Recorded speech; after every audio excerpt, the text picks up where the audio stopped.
안녕하세요. 오늘부터 3번에 걸쳐 1930년대부터 40년대까지 무장 독립투쟁에 대하여 살펴보려고 합니다. 보시기 전에 좋아요 꾹 눌러주세요. 누르셨다면 이제 무장투쟁에 대해 알아보겠습니다.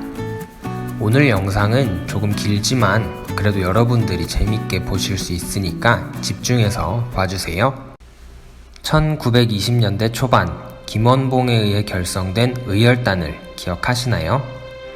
이와 비슷한 성격의 독립운동단체가 임시정부에서 1920년대 후반에 만들어집니다.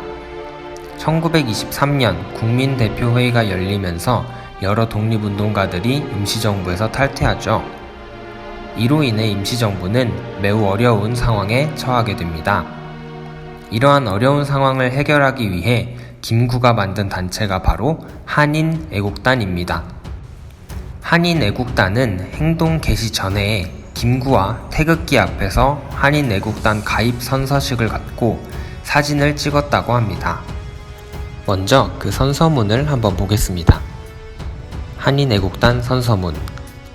나는 조국의 독립과 자유를 회복하기 위한 참된 정성으로 한인애국단의 일원이 되어 중국을 침략하는 적의 장교를 죽이기로 맹세하나이다.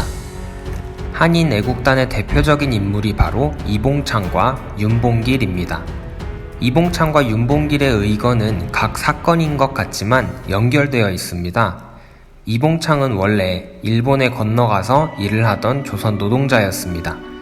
심지어 일본인의 양자로 들어가 기노시타 쇼조라는 이름을 갖고 일본인이 되고자 했던 사람입니다. 그랬던 이봉창이 어떻게 독립운동을 하게 되었을까요? 어느 날 이봉창이 일본 왕 즉위식에 참여를 하게 됩니다. 일본 왕을 본다는 것은 엄청난 영광이기 때문에 이봉창도 참여를 한 것이죠. 그런데 아무래도 천황 즉위식이다 보니 경찰이 들이닥쳐 주변 사람들을 검문 검색하게 됩니다. 이때 이봉창의 신분증을 보고 조선인이라는 이유로 그를 잡아가는 사건이 일어납니다. 이 사건은 이봉창에게 큰 쇼크를 줍니다. 일본인이 되고자 했던 이봉창이 자기 정체성을 찾게 된 것입니다. 이에 이봉창은 상하이로 넘어가 독립운동을 결심하게 됩니다.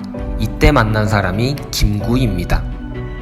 물론 처음에는 김구도 일본어 실력이 너무 좋고 오히려 한국어가 어눌한 이봉창을 의심했습니다. 그런데 이봉창이 일본 천황에 대한 암살 방법을 알려줍니다. 이미 천황이 지나가는 길을 본 이봉창은 이야기합니다. 어차피 일본 천황이 지나갈 때는 모두가 절을 하는데 그때 폭탄을 던지면 쉽게 해결할 수 있지 않습니까? 이에 김구가 이봉창을 믿고 받아들이게 됩니다. 드디어 거사를 앞둔 이봉창은 한반도를 통해 일본으로 건너가게 되는데요. 만주 지역 일본의 검문 검색을 어떻게 통과할 수 있었을까요? 검문소를 앞에 두고 걸어오는 이봉창에게 일본 병사들이 접근을 하기 시작합니다. 때마침 그 검문소를 임신을 한 일본인 미망인, 즉 남편을 잃은 임산부가 지나가고 있었는데요.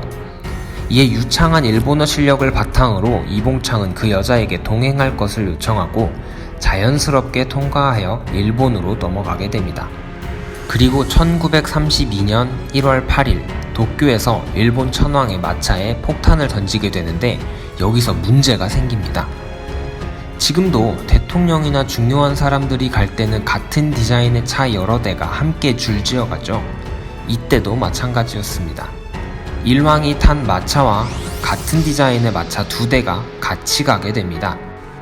아쉽게도 이봉창이 던진 폭탄은 일왕이 없던 마차를 향했고 폭탄마저 불발되면서 실패하게 됩니다.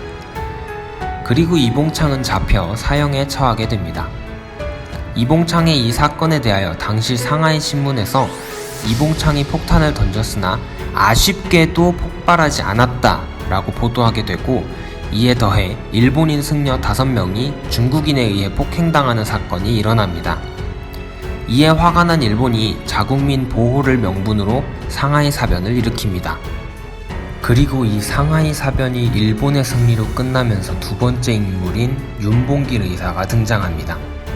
1932년 4월 29일 상하이 훈커우 공원에서는 상하이 사변 승전 기념식 겸 일본 천황의 생일 경축식이 열립니다. 이 경축식장에서 윤봉길 의사는 자살용이었던 도시락 폭탄과 적용용이었던 물병 폭탄을 가지고 있었는데요. 물병 폭탄을 던졌습니다. 이에 일본군 최고사령관이었던 시라카와 요시노리 대장과 상하이 일본 거류민 단장 등을 죽이고 노무라 해군 대장과 시게미스 공사 등을 비롯한 많은 일본군이 부상을 당했습니다. 윤봉길 의사는 그 자리에서 체포되어 오사카로 붙잡혀간 뒤 사형 선고를 받고 처형당합니다. 이봉창, 윤봉길 의사의 의거로 중국의 장제스는 한국의 독립운동에 적극 협조하기로 약속하고 임시정부를 지원해 주었습니다. 그 덕분에 대한민국 임시정부는 1940년대가 되면 한국광복군이라는 군부대를 만들고 독립운동을 더욱 적극적으로 하게 됩니다. 지금까지 1930년대 한인 애국단의 무장투쟁에 대하여 살펴보았습니다. 이번 시간 배운 내용을 정리해 보겠습니다.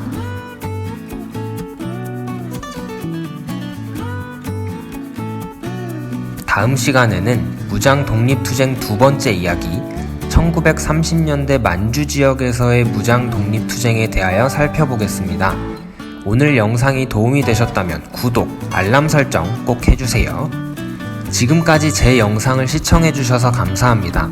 앞으로 더욱더 여러분이 역사를 쉽고 재미있게 이해할 수 있도록 많이 준비하겠습니다. 감사합니다.